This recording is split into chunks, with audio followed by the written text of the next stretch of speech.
कौन है? कौन है वहां? कौन है यहाँ पर? सामने क्यों नहीं आते?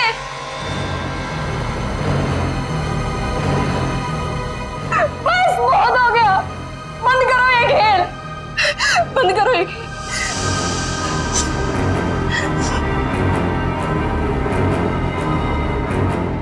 सो भी तो नहीं सकती, अगर सो गई शायद फिर कभी नींद से उठ ही ना पाऊं। जूही, श्रुति तुमसे कितनी बार कहा कि दरवाजा खटखटा के अंदर आया करो। ओ हेलो मैडम, ये गर्ल्स हॉस्टल है, किसी ऑफिस की बॉस का केबिन नहीं है। तुम नहीं समझोगी। जूही, क्या हुआ तुम्हें? इतनी चिड़चिड़ी और उखड़ी उखड़ी क्यों लग रही हो? जो इंसान 4 दिन से सोया नहीं हो ना, उसका बर्ताव ऐसे ही होगा ना। सोती क्यों नहीं?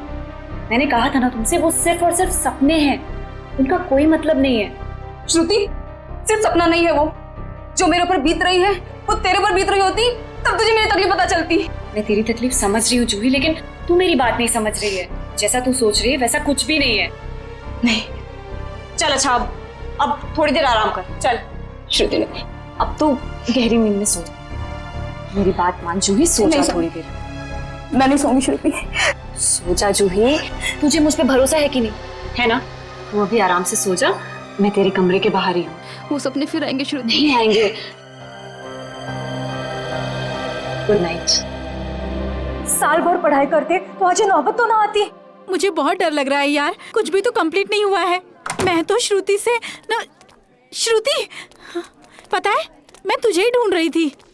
मुझे तेरे नोट्स देना यार, वरना पता नहीं एग्जाम्स में क्या होगा। मुझे बहुत डर लग रहा है यार। मेरे भी नोट्स अधूरे हैं। अच्छा ऐसा करते हैं कि कल लाइब्रेरी जाके इकट्ठा नोट्स बना लेते हैं। तुम दोनों टेंशन क्यों ले रहे हो? अरे गर्ल्स, क्या हो रहा है? एग्जाम शुरू होने वाले हैं। चलो सब अपने अपने कमरे में जाओ और जाकर पढ़ाई करो, बहुत रात हो गई है। Yes madam.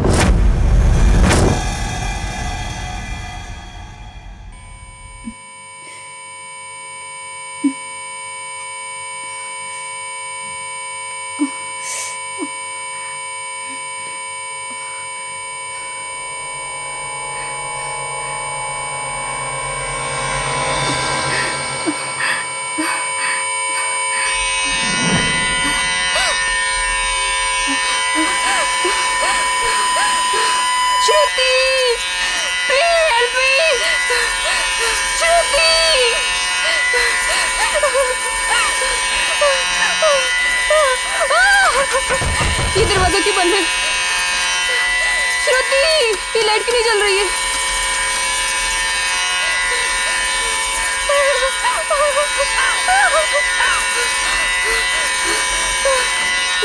ये खिड़की क्यों जाम है? बंद करो ये आवाज, मेरे कान के पट्टे फट जाएंगे।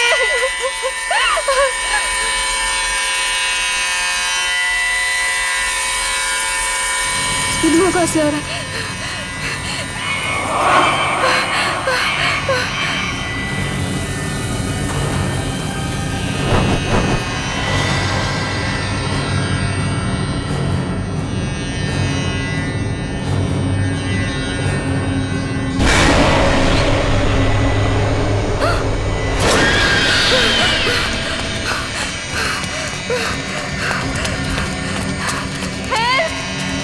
कोई बचाओ मुझे!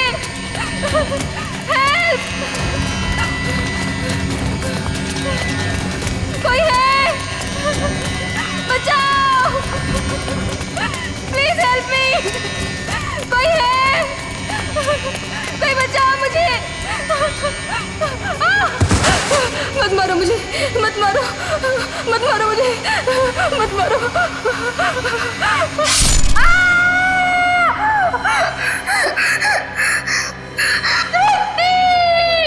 ओह नो, ये तो जूही की चीख है। लगता है उसने वही पुराना सपना देखा है।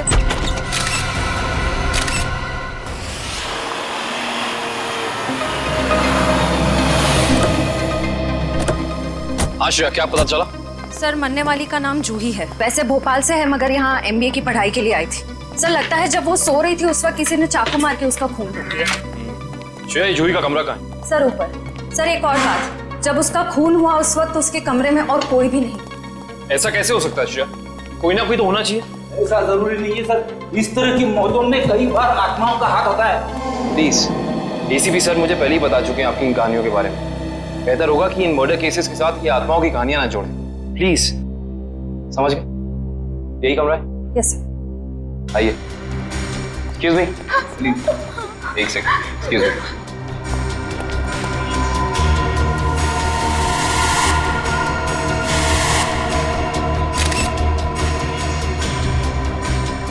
श्रेया, यहाँ पे चाकू का सिर्फ एक ही घाव है।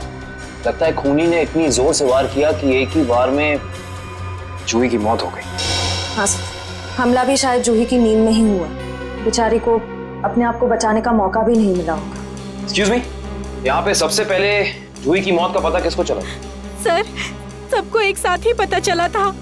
हम यहाँ कॉरिडोर में थे, अचानक से जूही के कमरे से चीखने की आवाज आई और अंदर आके देखा तो जूही की जान जा चुकी थी। उस समय कमरे में जूही के साथ और कौन था? सर, उस वक्त जूही के साथ कोई नहीं था। देखिए, आप लोग दोबारा याद करने की कोशिश कीजिए। हो सकता है कोई ऐसा जो उस वक्त भाग निकला हो। सर, भागने का तो सवाल ही नहीं उठता, क्योंकि डोर बाहर से बंद था और वो अंदर से। खूनी भागेगा भी तो कहाँ से भागेगा? एक मिनट, ये दरवाजा बाहर से बंद था, क्यों?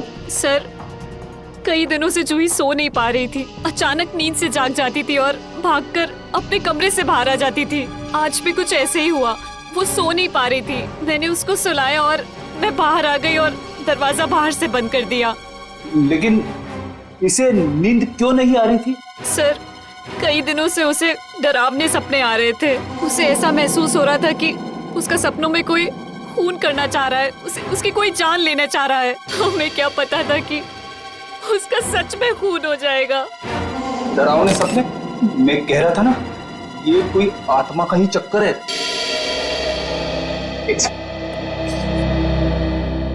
आपको कितनी बार बताया है कि आत्माओं की बातें सबके सामने मत किया करिए। वो लोग क्या सोचेंगे सीआईडी के बारे में? सॉरी। अच्छा, आप अभी कह रही थी कि जूही को डरावने सपने आते थे। कभी उसने आप लोगों के साथ कुछ शेयर किया कि उसे किस चीज के सपने आते हैं? कुछ भी?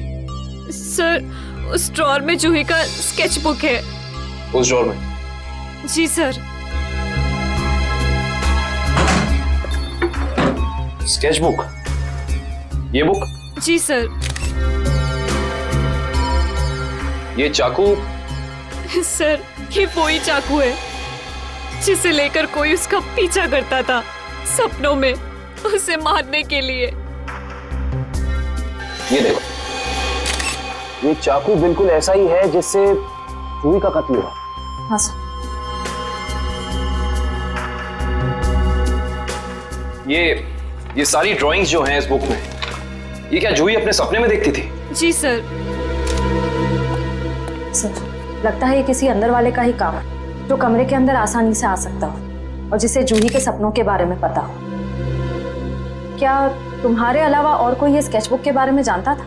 कोई नहीं। खूनी अगर इस दरवाजे से अंदर नहीं आया तो फिर इस कमरे में आया कहां से? इस बालकनी से। लेकिन बालकनी का दरवाजा तो अंदर से बंद है। अगर खूनी खून करके बालकनी से भागा है तो फिर ये दरवाजा अंदर से बंद कैसे? बालकनी का दरवाजा बंद, कमरे का भी दरवाजा बंद। कहीं जूही की आग? ये खूनी यहाँ आया कहां से, ये अभी पता चल जाएगा।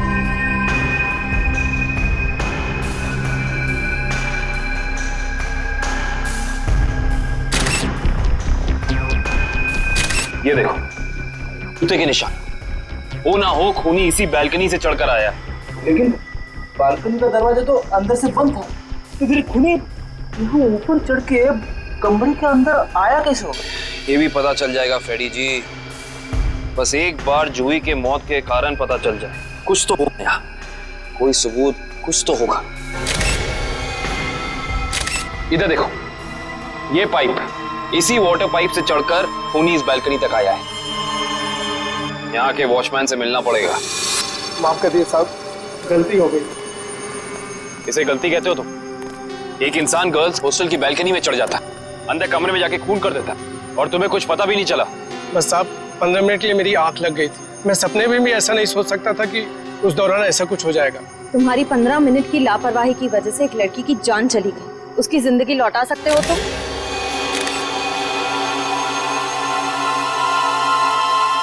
सर, ये जूता यहाँ झाड़ियों में पड़ा हुआ था। जूता यहाँ पे? हो ना हो, ये जूता उसी खूनी का है। सर, ये तो किसी आदमी का जूता लगता है। यानी बालकनी में जो इंसान चढ़ा था वो कोई आदमी था? सुनो, ये जूते को पहचानते हो? नहीं साहब।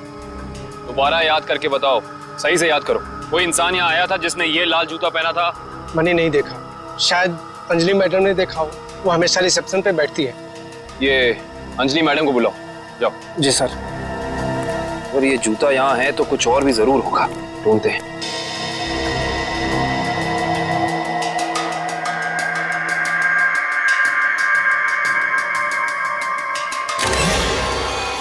इस तरफ ये जूतों के निशान। एक जूते का निशान थोड़ा गाढ़ा है और दूसरे का हल्का। ये वाला गाढ़ा है। इसका तो एक ही मतलब है, ये जूता जिसका भी है वो इंसान लंगड़ा के चल रहा था। वो लंगड़ा के इसलिए चल रहा था क्योंकि जब वहां बैल्कनी से वो नीचे आया उसे चोट लग गई, फिर वो यहाँ से भागा और यहाँ पे जूता रह गया। हाँ साहब, मैं ही अंजलि हूँ, आपने मुझे बुलाया? जी अंजलि जी, हमें आपसे कुछ सवाल पूछने थे। जी। अंजलि जी, आपने इस लाल जूते को देखा? मेरा कहने का मतलब है किसी इंसान को इसको पहनकर यहाँ आते हुए देखा, लंगड़ाते हुए? हाँ साहब, मैंने देखा था, मनीष लंगड़ाते हुए जा रहा था। मनीष? ये मनीष कौन है? जूही का दोस्त है। अंजलि जी, जब वो यहाँ आया, ये गर्ल्स हॉस्टल है राइट, आपने उसको रोका नहीं? मैंने उसे रोका पर वो रुका ही नहीं। और क्या? मनीष अक्सर जूही से मिलने हॉस्टल आया करता था, पर कुछ दिनों से उन दोनों के बीच में अनबन चल रही थी। किस बात को लेकर अनबन चल रही थी? मुझे उस बारे में कुछ पता नहीं।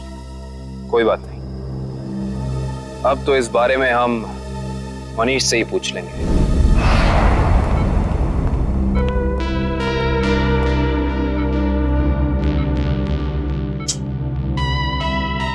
मनीष, कैसे हो यार? मैं ठीक हूँ, पर आप लोग कौन हैं? तुम्हारे शुभचिंतक हैं, सीआईडी वाले। सीआईडी? क्या बात है? क्या मेरी जान को किसी से खतरा है क्या? सुना आपने?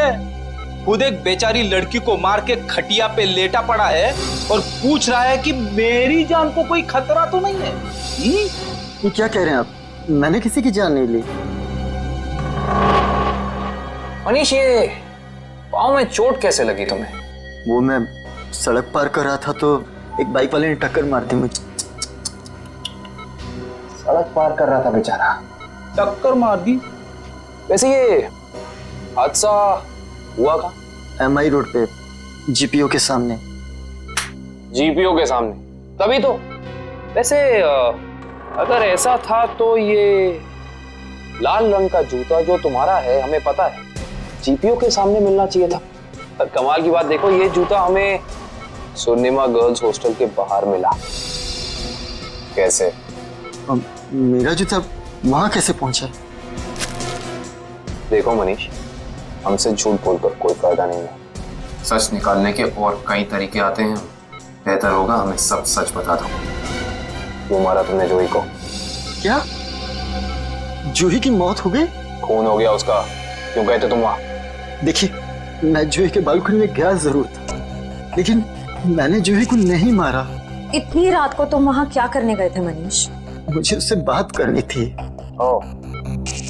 ऐसी कौन सी बात थी जो तुम दिन के उजाले में नहीं कर सकते थे, जिसके लिए तुम्हें रात के अंधेरे का सहारा उठाकर चोरों की तरह पाइप से चढ़कर उसकी बैल्कनी तक जाना पड़ा?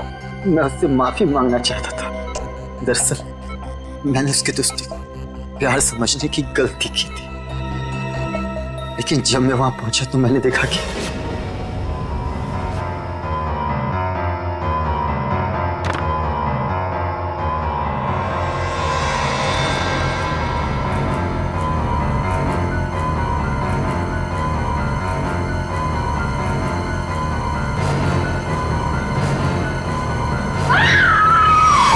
शर्म आनी चाहिए तुम्हें मनीष। उसकी मदद करने की बजाय तुम वहां से भाग गए। यही है तुम्हारा प्यार? अगर किसी ने वहां मुझे देख लिया होता तो इल्जाम तो मुझे पर आता ना। देख तो तुम्हें लिया ही था। अंजलि जी ने तुम्हें रोकने की कोशिश भी की पर तुम रुके नहीं। ये सब छोड़ो, हमें ये बताओ कि जब तुम वहां थे तो उस वक्त कमरे में और कौन था? मैंने वहां किसी को नहीं देखा। हेलो, क्या? एक और कौन? कहां पे?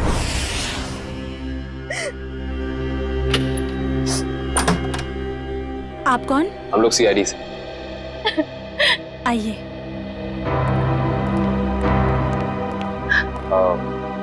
आप कल्कि जी हैं ना? जी, मैंने ही आपको फोन किया था। मेरी सहेली मीरा का खून हो गया है। उसकी लाश ऊपर उस कमरे में पड़ी है।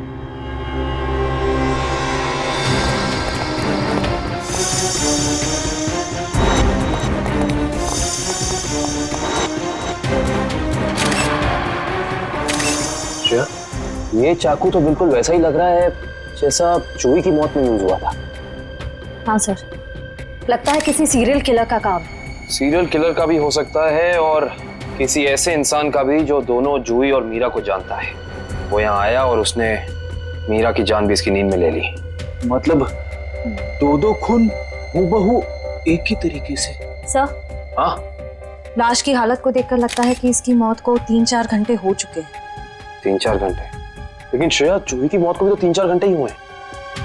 एक खूनी एक ही वक्त पे दो जगह पे कैसे हो सकता है? मैं तो कह रहा हूँ जरूर ये किसी आत्मा का ही चक्कर है। रेडी प्लीज, ये किसी आत्मा का चक्कर नहीं है। ये उस खूनी के किसी साथी या रिश्तेदार का चक्कर भी हो सकता है। लगता है इस जुर्म में एक से ज्यादा लोग शामिल हैं। लेकिन कैसे? कैसे हो सकता है? इस कमरे की सारी खिड़कियां, सारे दरवाजे अंदर से बंद हैं।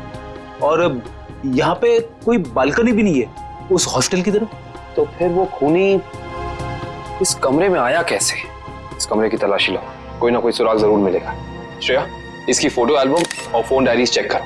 हो सकता है जूही और मीरा के बीच में कोई ना कोई कनेक्शन मिल जाए हमें। सर, रेडी, एम्बुलेंस को फोन करो बॉडी ले जाने के लिए। मुझे नीचे इसकी दोस्त से कुछ सवाल पूछने हैं।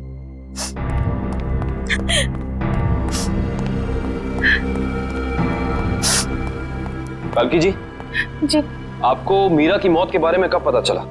रात को मैं काफी देर से ऑफिस से लौटी तो मैं इस कॉरिडोर से गुजर रही थी कि तभी मुझे मीरा के चीखने की आवाज सुनाई दी। मैं दौड़ती हुई उसके दरवाजे तक आई। मीरा का दरवाजा खटखटाया पर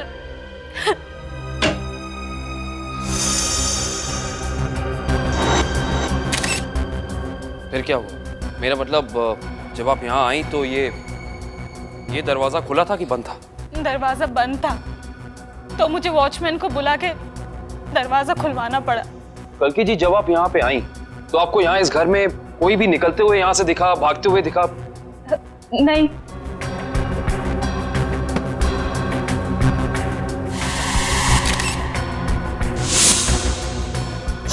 कल्कि जी, आपकी दोस्त मीरा काम क्या करती?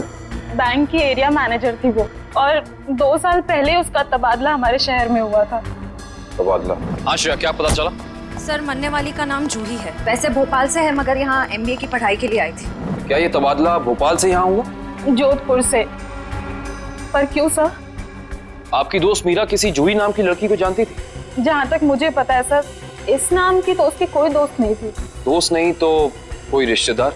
क्योंकि कुछ घंटे पहले एक 21 साल की लड़की का बिल्कुल इसी तरीके से खून हुआ है। उस लड़की का नाम जूही था और ये उसकी तस्वीर है।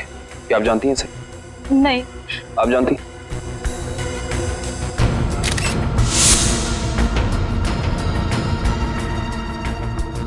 ये क्या हो रहा है हमारे शहर में?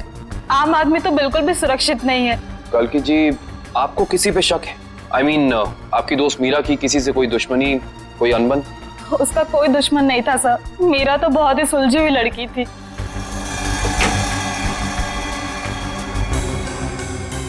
अच्छा, ये तस्वीर देखिए। इस आदमी का नाम मनीष है। क्या आप इसे जानती हैं? नहीं सर। सर, आशा, मैंने मीरा के सारी डायरीज, सारे एल्बम्स चेक किए। मीरा और जूही के बीच कोई कनेक्शन नहीं है, कोई संबंध नहीं है। कोई ना कोई संबंध तो जरूर है, वरना ये खूनी सिर्फ इन्हीं दोनों लड़कियों को निशाना क्यों बनाएगा? कुछ तो है जो हमें समझ नहीं आ रहा है। कल्कि जी, क्या कुछ दिनों से मीरा किसी बात को लेकर परेशान थी? हाँ सर, कुछ दिनों से उसे डरावने सपने आ रहे थे। डरावने सपने? मीरा को भी डरावने सपने आ रहे थे? हाँ सर, बस कहती रहती थी कि उसका कोई खून करना चाहता है।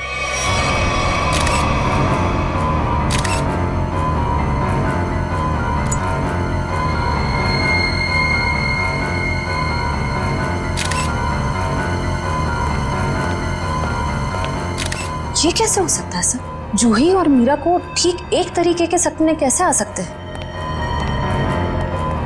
सर, खूनी के अंदर आने का रास्ता तो नहीं मिला है, लेकिन ये स्क्रू मिला है मीरा के बेड के नीचे से। एक काम करिए, वॉचमैन से पूछताछ कीजिए, देखिए क्या पता चलता है मीरा के बारे में। तब तक इस स्क्रू की गुत्थी को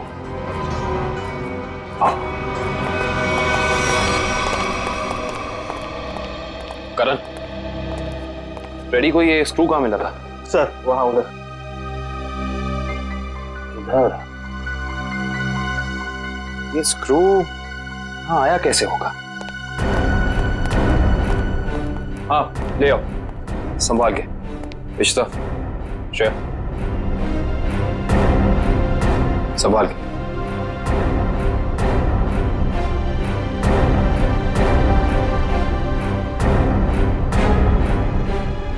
इश्ता,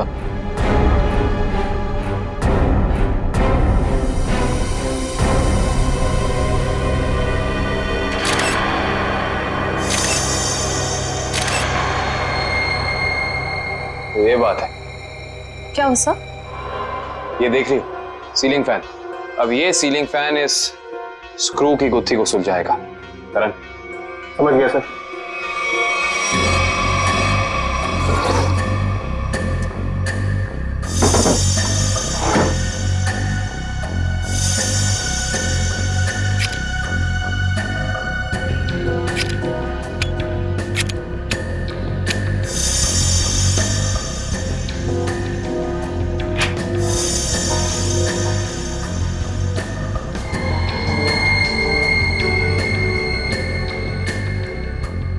फैन को उल्टा करो।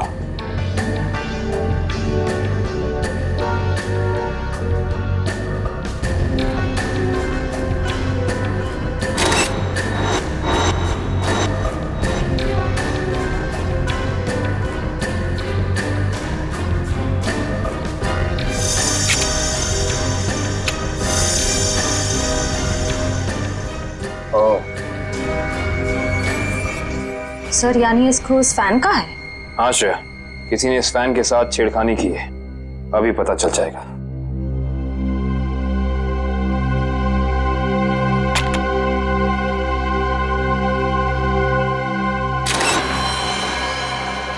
ओह माय गॉड, तो ये बात है, मतलब चाकू इसके अंदर था। इसके अंदर से इस मैकेनिज्म के जरिए चाकू सीलिंग से नीचे गिरा मीरा के पेट में और उसकी मौत हो गई। अब समझ में आया, ये कारण है जिस वजह से खूनी इस कमरे में नहीं था।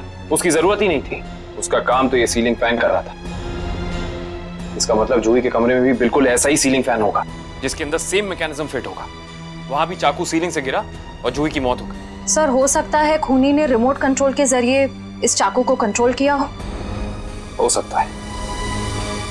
और सवाल यह है श्रेया कि खूनी को कैसे पता चला कि सही वक्त रिमोट बटन दबाने का कौन सा था? हाँ सर, क्योंकि ना तो हमें मीरा के कमरे से कोई कैमरा मिला, ना ही जूही के कमरे से, जिससे ये पता चले कि खूनी दोनों लड़कियों पर नजर रख रहा था। वो भी पता चल जाएगा इस सीलिंग फैन के चाकू के मैकेनिज्म के जरिए। क्या ये मीरा और जूही, इन दोनों के बीच में कोई ना कोई संबंध तो जरूर है, कोई ना कोई संबंध तो जरूर है। मगर सर दूर दूर तक इन दोनों के बीच कोई संबंध नजर तो नहीं आ रहा। इन दोनों के उम्र में बहुत फर्क है, उनके रहन सहन, तौर तरीके, ये जूही का कॉलेज और मीरा के काम करने की जगह, आपस में कहीं भी कोई तालमेल नहीं है सर। हाँ सर, वो फैन और चाकू का मैकेनिज्म रेडी है। चलो देखते हैं।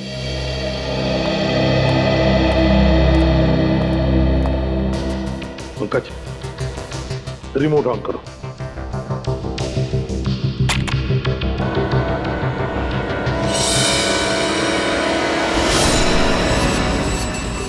मगर जैसे ही रिमोट का बटन दब गया, इस फैन के मैकेनिज्म के अंदर जो इंफ्रारेड लाइट थी वो ऑन हो गई, लॉक खुल गया और उसकी वजह से ट्रिगर ऑन हो गया। ट्रिगर ऑन होने से इसके अंदर जो छुपा के रखा था चाकू, वो सीधा नीचे गिर गया, सीधे उसके शरीर के अंदर जो फैन के नीचे सोया हुआ था। मगर दया, एक बात है, ऐसे मैकेनिज्म की जो रिमोट होते हैं, वो रिमोट ज्यादातर 50 मीटर की दूरी के अंदर ही काम कर सकते हैं। तो फिर जरूर जहां पर मीरा और जूही रहती थी उसके आसपास ही ये आदमी खड़ा था। जिसने भी ये किया है वो 50 मीटर की दूरी के अंदर ही खड़ा था।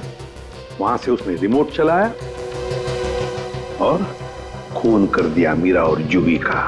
और फिर वो सपने, वो एक जैसे सपने जो मीरा और जूही दोनों की नींद में आते थे, ऐसे सपने तो जानबूझकर ही डाले जा सकते हैं, प्लान करके डाले जा सकते हैं, मगर उसके लिए जरूर कोई तो ट्रिगर होना चाहिए। सर, हाँ, जूही के कमरे में लगे पंखे में भी ठीक ऐसा ही मैकेनिज्म मिला है।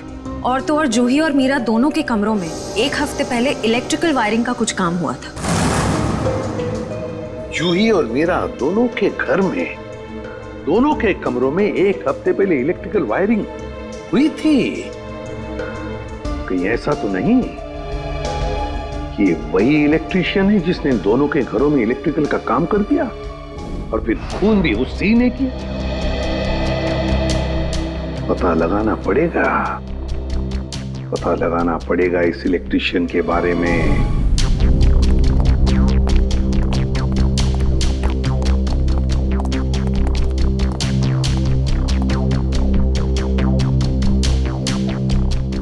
ना ही मीरा के मोबाइल पे कोई अलार्म था और ना ही जूही के मोबाइल।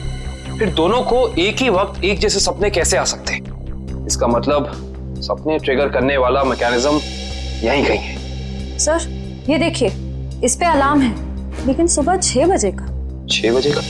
पर मीरा की मौत तो 3 बजे हुई थी, तो सपने शुरू करने का ट्रिगर लगभग 1 या 1.5 के बीच का होना चाहिए। यह भी तो हो सकता है कि किसी ने मीरा को सम्मोहित कर दिया। ऐसा नहीं हो सकता फ्रेडी, क्योंकि अगर ऐसा होता तो मीरा के दिन भर का हाव भाव, चाल चलन सब प्रभावित होता। पर ऐसा नहीं हुआ। नहीं, कुछ है यहाँ जो हम अभी तक देख नहीं पा रहे। ढूंढो, यही है।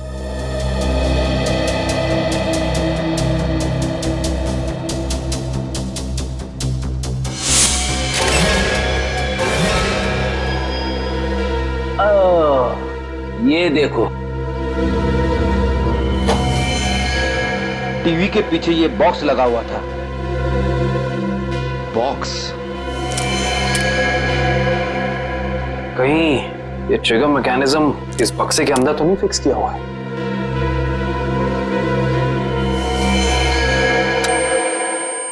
अरे अलार्म बंद करो, ये आवाज मेरे कान के पर्दे फटा ली। सर, कौन सी आवाज? यहाँ कोई अलार्म नहीं बज रहा है। अरे इतने जोर से बज रहा है, सुनाई नहीं दे रहा है। बंद करो। हाँ, बज तो रहा है, लेकिन बहुत धीमी आवाज में। बंद करो, बंद करो। बंद हो। Thank you. इतना भद्दा अलार्म मैंने जिंदगी में नहीं सुना। सोने वाला उठेगा नहीं, हार्ट अटैक से सीधे ऊपर चला जाएगा। मगर सर, अलार्म की आवाज सिर्फ आपको कैसे सुनाई दी? हो सकता है श्रेया, क्योंकि ये लो फ्रीक्वेंसी अलार्म है। श्रेया, ये सिर्फ उन लोगों को सुनाई देता है जिनकी साउंड टॉलरेंस और सुनने की शक्ति इसकी ध्वनि से मेल खाती है। यानी फ्रेडी सर की तरह जूही और मीरा भी इस अलार्म की आवाज को सुन सकती थी। वो ये बात नहीं जानता था। उसने इस ध्वनि का इस्तेमाल सिर्फ उनके दिमाग को कंडीशन करने के लिए किया, ट्यून करने के लिए, ताकि उन्हें वो डरावने सपने दिखा सके। लेकिन डरावने सपनों का कोई संबंध ही नहीं था इस मौत से। अगर वो चाहता तो बिना सपनों के भी मार सकता था उन्हें। मार सकता था, पर शायद वो ऐसा चाहता नहीं था। खूनी अपने शिकार के साथ खेलना चाहता था, तड़पाना चाहता था, फिर उनकी नींद में उन्हें एक गहरी मौत देना चाहता था। इंटरेस्टिंग। करण, कल की को बुला के लाइए। गो। ये देखो।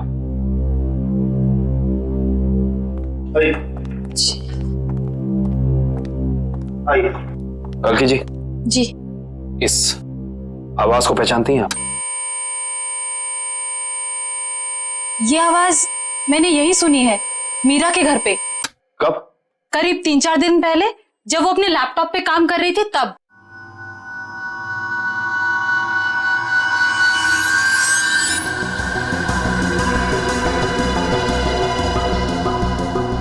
आपको मीरा के लैपटॉप का पासवर्ड पता है? नहीं सर। हमें कंप्यूटर एक्सपर्ट से इसका पासवर्ड ब्रेक कराना होगा, लेकिन मुझे लगता है कि हमारे सारे सवालों के जवाब इसी लैपटॉप के अंदर है, इसके अंदर।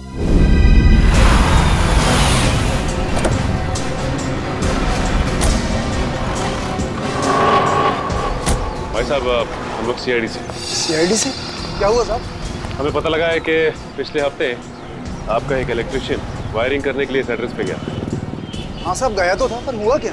इन दोनों जगहों पे एक खून हुए और हमें शक है कि ये खून आपके इलेक्ट्रिशियन ने किया है। मेरे इलेक्ट्रिशियन?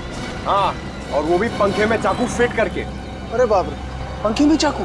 जी हाँ, और आप ये बताइए कि इन दोनों जगहों पे आपका कौन सा इलेक्ट्रिशियन गया था? मंगेश गया था सर, पर आज वो आया नहीं है। इस मंगेश का एड्रेस तो है ना तुम्हारे पास? हाँ, मंगेश का एड्रेस लेके ना। सर, वो लैपटॉप का और ईमेल का पासवर्ड खुल गया। Very good job, thank you very much. काबिन, जरा लैपटॉप चेक करो। जी। देखो वो ऑडियो फाइल है क्या इसमें, जिससे सपने आते थे उसे?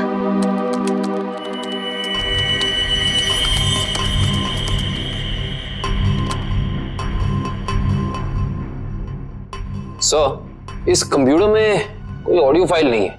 हाँ, लेकिन मीरा के ईमेल अकाउंट में एक वीडियो फाइल दिख रही है। Video file? खोलो खोलो इसे जरा।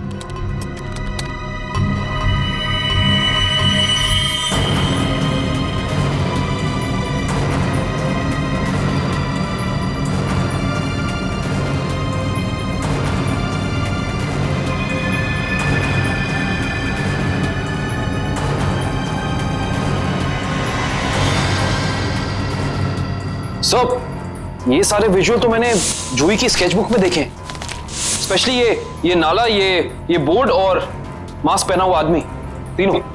इसका मतलब खूनी ने जूही और मीरा दोनों को चेतावनी भेजी थी। उन लोगों को हमारे पास आना चाहिए था मदद मांगने। जरा ये फाइल फिर से चलाना।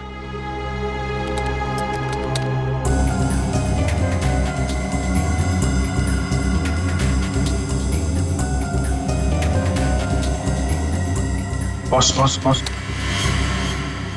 बंजारा रोड, जो शहर के पश्चिमी हिस्से में है ना? Yes sir. मतलब जो कुछ हुआ है बंजारा रोड पे ही हुआ है। क्या? ठीक है, ओके। सर, उस इलेक्ट्रिशियन मंगेश का जो पता मिला था वो नकली है सर। कोई बात नहीं, स्केच बनवाओ उसका और अपने डेटाबेस में चेक करो। सब लोग बाहर ध्यान रखना।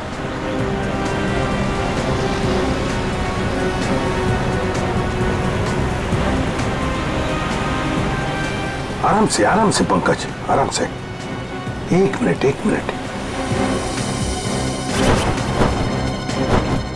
यह है ना एक सूखा नाला है और वो रहा पेड़। सूखा नाला और उसमें वो पेड़। जरा आगे चलकर देखते हैं।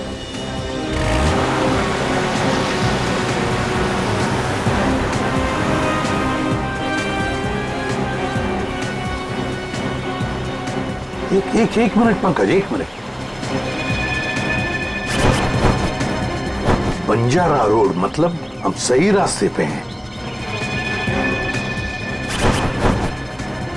सर वो देखिए, वो पुराना घर जो हमें वीडियो में दिखा था। चलो आगे देखते हैं। अगर खूनी इस जगह का वीडियो बना के मीरा और जूही को भेज क्यों रहा था? हाँ, शायद उन दोनों को अपने अतीत का याद दिलाने के लिए। मगर सर, मैंने पता किया सर, इस बंजारा रोड पे आज तक एक क्राइम नहीं हुआ है। यहाँ तक कि पुलिस ने एक चालान तक नहीं काटा है। सर, वो रही बिल्डिंग। हाँ, वो क्या, रॉयल मून होटल। ले लो अंदर।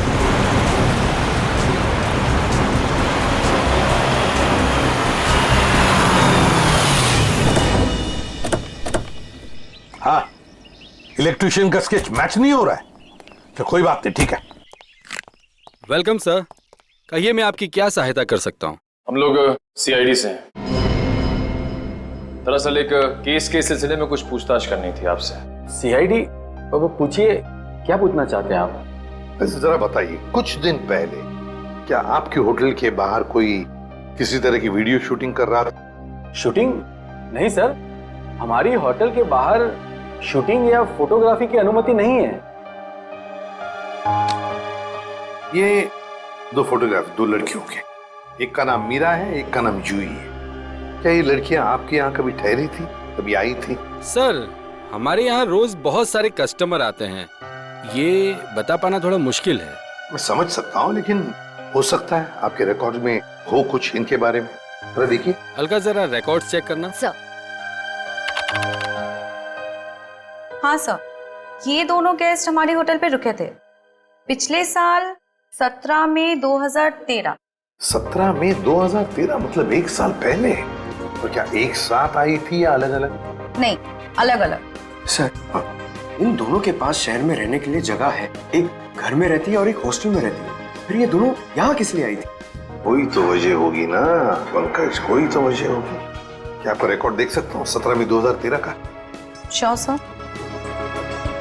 17 मई 2013 काफी सारी लड़कियां आई थी उस दिन आपके होटल में।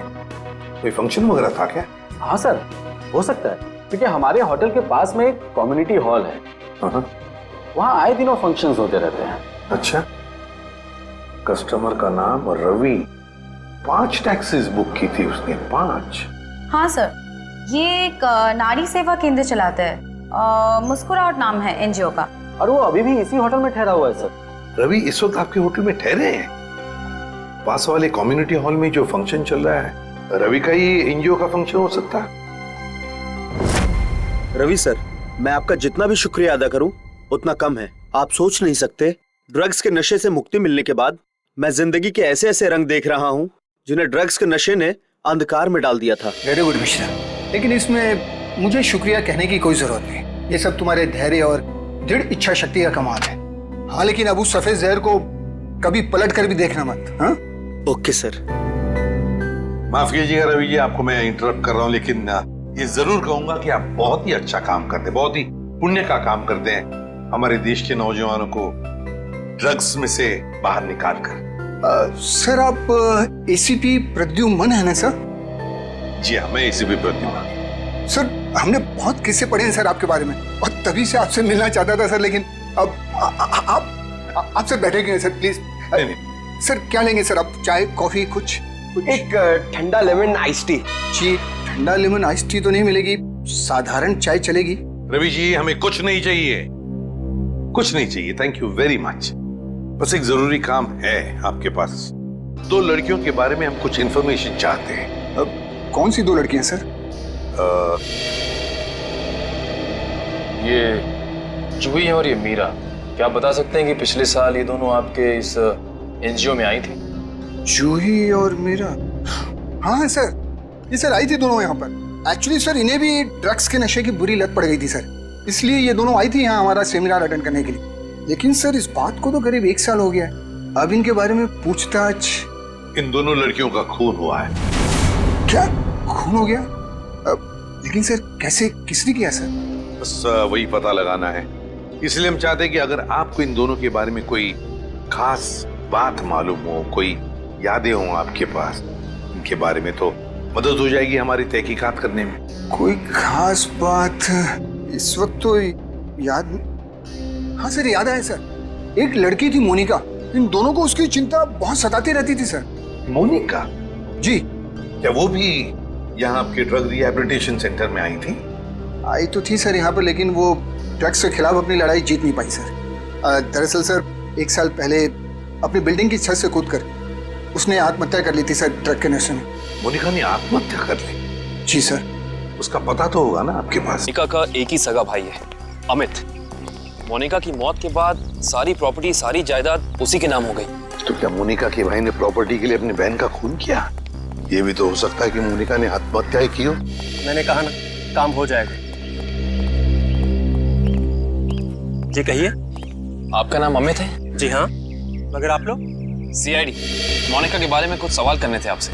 ओह, 1 साल हो गए मेरी बहन को मरे, लेकिन अब भी कोई ना कोई आकर मेरे पुराने जख्म को रहता रहता है। पूछिए, क्या पूछना है आपको? देखिए अमित जी, हम आपका दुख समझ सकते हैं, मगर क्या करें, दो खून हुए, इसलिए आपकी बहन के बारे में कुछ सवाल करने आए हम लोग। दो खून? मगर किसके? जूही और मीरा का। ये दोनों आपकी बहन मोनिका के दोस्त थे ना? हाँ, बदकिस्मती से ये मेरी बहन के दोस्त थे। बदकिस्मती से? क्यों? वैसे तो मीरा और जूही तुम्हारी बहन की बहुत फिक्र करते थे। अगर सच में उन्हें मेरी बहन की फिक्र होती तो वो फिर से उसे ड्रग्स की खाई में ना धकेलते। क्या वो दोनों फिर से मोनिका को ड्रग्स की लत लगाना चाहते थे? हालांकि वो दोनों खुद ड्रग्स से छुटकारा पाना चाहते थे। मुझे नहीं पता कि वो आदत से छुटकारा पाने आए थे या दोबारा ड्रग एडिक्ट्स को बढ़ावा देने, लेकिन इस काम में एक और भी था उनके साथ। हाँ, विशाल। विशाल? ये विशाल कौन? विशाल जूही और मीरा को ड्रग्स देता था और ये बात मोनिका जान गई थी। लेकिन जब लोगों को पता चला कि मोनिका को उनका राज पता है तो उन्होंने उसे फंसाने के लिए उसके बैग में ड्रग्स डाल दी। वो पकड़ी गई, उसके ऊपर पुलिस केस भी हुआ। वो ये सदमा बर्दाश्त नहीं कर सकी और उसने आत्महत्या कर ली। सर, कोई तो है जो मोनिका की मौत का बदला ले रहा है। जूही और मीरा पहले ही मर चुकी हैं। अब अगला नंबर शायद विशाल का। अमित, कल रात तुम कहाँ थे? आप मुझ पे शक कर रहे? क्या करें, शक करने की आदत जो है हमें। और फिर तुम तो अपनी बहन के सबसे करीबी हो ना। मुझसे ज्यादा करीबी तो उसका मंगेतर था, रणविजय। दोनों ने जन्मों जन्मों तक साथ रहने की कस्में खा रखी थी। रणविजय? ये रणविजय यही है ना? हाँ, यही तो है वो। लेकिन रणविजय का स्केच आपके पास कैसे? हो सकता है मीरा, जूही और मोनिका की मौत का राज रणविजय जानता हो।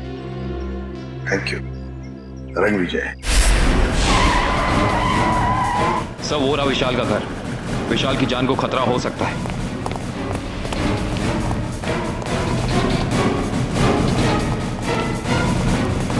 सर, लगता है रणविजय पहले ही पहुंच चुका है। विशाल ठीक तो हो ना? सर, जान बचा के भागो सर। रणविजय कहाँ है? सर,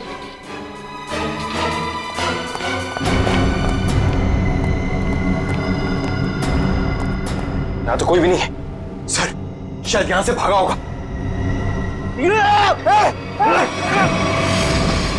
रणविजय! कोई मत हिलना, इसको मालूम नहीं दो। छोड़ दो उसे, छोड़ दो।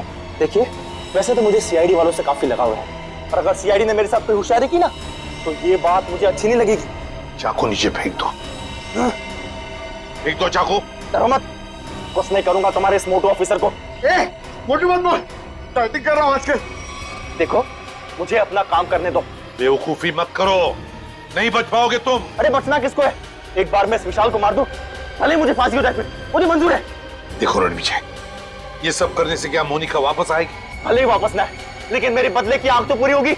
इन तीनों ने रातों की नींद उड़ा दी थी मोनिका की, इसलिए मैं भी इनके साथ वही कर रहा हूं। इन्हें तड़पा तड़पा कर मारूंगा मैं। देखो रणविजय, मोनिका के साथ जो कुछ भी हुआ ठीक नहीं हुआ। इन तीनों की वजह से बेचारी को जेल जाना पड़ा, बदनामी हुई। नहीं, रात रात भर सो नहीं पाती थी वो, बुरे बुरे सपने देखकर जाग जाती थी।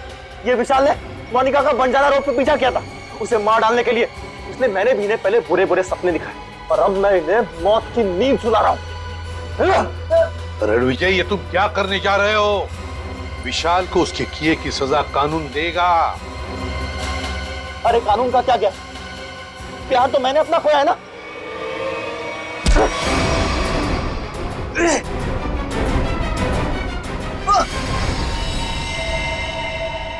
रणविजय, विशाल को तो उसके किए की सजा मिलेगी ही मिलेगी, मगर तुमने बदले की आग में दो खून किए, दो।